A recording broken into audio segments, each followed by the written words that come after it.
പാവപ്പെട്ട മനുഷ്യർ അത്രയേറെ പ്രവാചകനെയും ഇസ്ലാമിനെയും തെറ്റിദ്ധരിച്ചു നിൽക്കുന്ന ഒരു സാഹചര്യത്തിൽ നമ്മൾ എന്തു നൽകി, എന്ത് ഇസ്ലാമിന് വേണ്ടി പറയാൻ തയ്യാറായി എന്ന് ഗൗരവത്തോടുകൂടി ആലോചിക്കണം. പലപ്പോഴും നമ്മളൊക്കെ ഒരു വിചാരണ എന്താന്ന് വെച്ച് കഴിഞ്ഞാൽ വലിയൊരു ഇടങ്ങേറില്ലാതെ സ്വർഗത്ത് പോകാന്നാണ്. വലിയൊരു ഇടങ്ങേറില്ലാതെ സ്വർഗത്ത് പോകാം. അത്യാവശ്യമൊക്കെ ആയിട്ടുണ്ട്, അള്ളാന്റെ മാർഗത്തിൽ ഏതായാലും 5 നേരം നിസ്കാരമുണ്ട്, വെള്ളിയാഴ്ച ജുമയ്ക്ക് നേരത്തെ എത്തുന്നുണ്ട്, കുറച്ചൊക്കെ അള്ളാന്റെ മാർഗത്തിൽ ചെലവഴിക്കുന്നുണ്ട്, തട്ടിമുട്ടി സ്വർഗത്തിൽ എത്താമെന്നൊരു ധാരണയാണെങ്കിൽ ആ ധാരണ ആദ്യം മാറ്റണം. നമ്മൾ മാറ്റണം. മഹാനായ ഉമർ റളിയല്ലാഹു മരുഭൂമിയിലൂടെ പോകുമ്പോ മണൽക്കട്ട എടുത്തുകൊണ്ട് ചോദിക്കാണ്, യാ ലൈതനി കുന്തു ഹാദിഹി തിബ്ന. ഉമർ ഈ മൺകട്ടയെ പോലെയായിരുന്നുവെങ്കിൽ എത്ര നന്നായിരുന്നു. ഈ മൺകട്ടയെ പോലെയായിരുന്നു ഉമറെങ്കിൽ എത്ര നന്നായിരുന്നു. മൺകട്ടക്ക് വിചാരണ ഇല്ല, പരലോകമില്ല. ഉമറിന് പരലോകമുണ്ട്, ഉമറിന് വിചാരണ ഉണ്ട്. ആരാ ഉമർ? സഹോദരന്മാരെ, ഗൗരവത്തോടുകൂടി ആലോചിക്കണം. നമ്മളെപ്പോലെ പെട്ടെന്നൊരു ഈമാൻ വരുന്ന, ആ ഈമാൻ വന്നു കഴിഞ്ഞാൽ പിന്നെ 2 ആഴ്ച പള്ളിയിൽ സജീവാകണ അങ്ങനെ ഒരു ഈമാന്റെ ആളല്ല. സ്വഹാബാക്കൾ ചർച്ച നടത്താണ്. ബൈത്തുൽ മുഖദ്ദസ് വിജയിച്ചടക്കിയിട്ടുണ്ട്. ഖലീഫയോട് ബൈത്തുൽ മുഖദ്ദസിന്റെ താക്കോല് വാങ്ങാൻ ചെല്ലാൻ പറഞ്ഞിട്ടുണ്ട്. സ്വഹാബാക്കളുടെ ചർച്ച എന്താണെന്നറിയോ? ഉമറിന്റെ കമീസ് ഒന്ന് മാറ്റണം. 14 കഷ്ണം വെച്ച കമീസും ധരിച്ച് ഉമർ ബൈത്തുൽ മുഖദ്ദസിലേക്ക് പോവാൻ പാടില്ല. ആ കമീസ് ഒന്ന് മാറ്റി നല്ലൊരു കമീസ് ഇടണം. പക്ഷെ ആര് പറയും? പരസ്പരം ചർച്ച നടത്താണ്. അവസാന തീരുമാനത്തിലെത്തി. അലിയെ കൊണ്ട് പറയിപ്പിക്കാം. അലി റളിയല്ലാഹുവിന്റെ മകൾ ഉമ്മു കുൽസും റളിയല്ലാഹു അൻഹയാണ് ഉമർ ഖത്താബ് റളിയല്ലാഹു കല്യാണം കഴിച്ചിട്ടുള്ളത്. അതുകൊണ്ട് അലി പറയും. എല്ലാവരും തീരുമാനത്തിലെത്തി. അലി റളിയല്ലാഹുവിന്റെ അരികിലേക്ക് വന്നിട്ട് പറഞ്ഞു, അലിയെ, ഉമറിനോട് ആ കുപ്പായൊന്ന് മാറ്റാൻ പറയണം.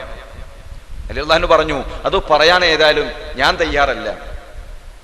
നമ്മുടെ ഉമ്മ മഹദി ആയിഷ ബീവിയോടും അഫ്സാ റളിയല്ലാഹു അൻഹയോടും പറയാം ഉമറിനോട് ആ കുപ്പായൊന്ന് മാറ്റാൻ. അവര് പറഞ്ഞാൽ ഉമർ കേൾക്കും. രണ്ടാളും കൂടി ചെല്ലാൻ മഹാനായ സ്വഹാബിയുടെ വീട്ടിലേക്ക് ചെന്നപ്പോ താഴെ കിടന്നുറങ്ങുന്ന മഹാനായ ഉമർ ഖത്താബ് അൻഹുവിനെയാണ് കാണുന്നത്.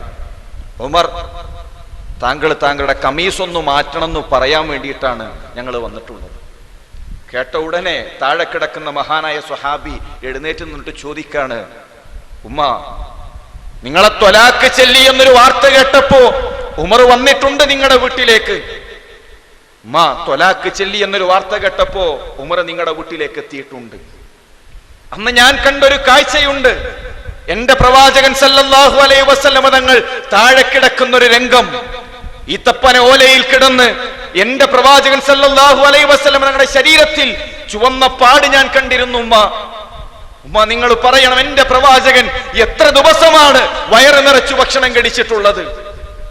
ലോകത്ത് നിന്ന് വിട പറയുന്ന ദിവസം പോലും ഒട്ടിയ വയറുമായി വിശപ്പ് സഹിക്കാൻ കഴിയാതെയാണ് എന്റെ പ്രവാചകൻ സല്ലല്ലാഹു അലൈഹി വസല്ലം തങ്ങൾ ലോകത്ത് നിന്ന് വിട പറഞ്ഞിട്ടുള്ളത്. ആ പ്രവാചകന്റെ ജീവിതമല്ല ഉമ്മ ഞാൻ പിൻപറ്റേണ്ടത്. ഗൗരവത്തോടുകൂടി നമ്മൾ ആലോചിക്കണം. ബൈത്തുൽ മുഖദ്ദസിലേക്ക് ഖലീഫയും ഭൃത്യനും വരുന്നത് കണ്ടപ്പോ അവര് ചോദിക്കാണ്, ആ വരുന്ന കഴുതപ്പുറത്തിരിക്കുന്ന മനുഷ്യനാണോ നിങ്ങളുടെ ഉമർ? സ്വഹാബാക്കൾ ചിരിച്ചിട്ട് പറഞ്ഞു, അതല്ല ഉമർ, ആ കഴുതപ്പുറത്തിരിക്കുന്നത് ഉമറിന്റെ ഭൃത്യനാണ്. ആ നടന്നു വരുന്ന സാധാരണക്കാരനായ മനുഷ്യനാണ് ഞങ്ങളുടെ ഖലീഫ, റോമും പേർഷ്യയും അടക്കി ഭരിക്കുന്ന ഉമർ എന്ന ചക്രവർത്തി.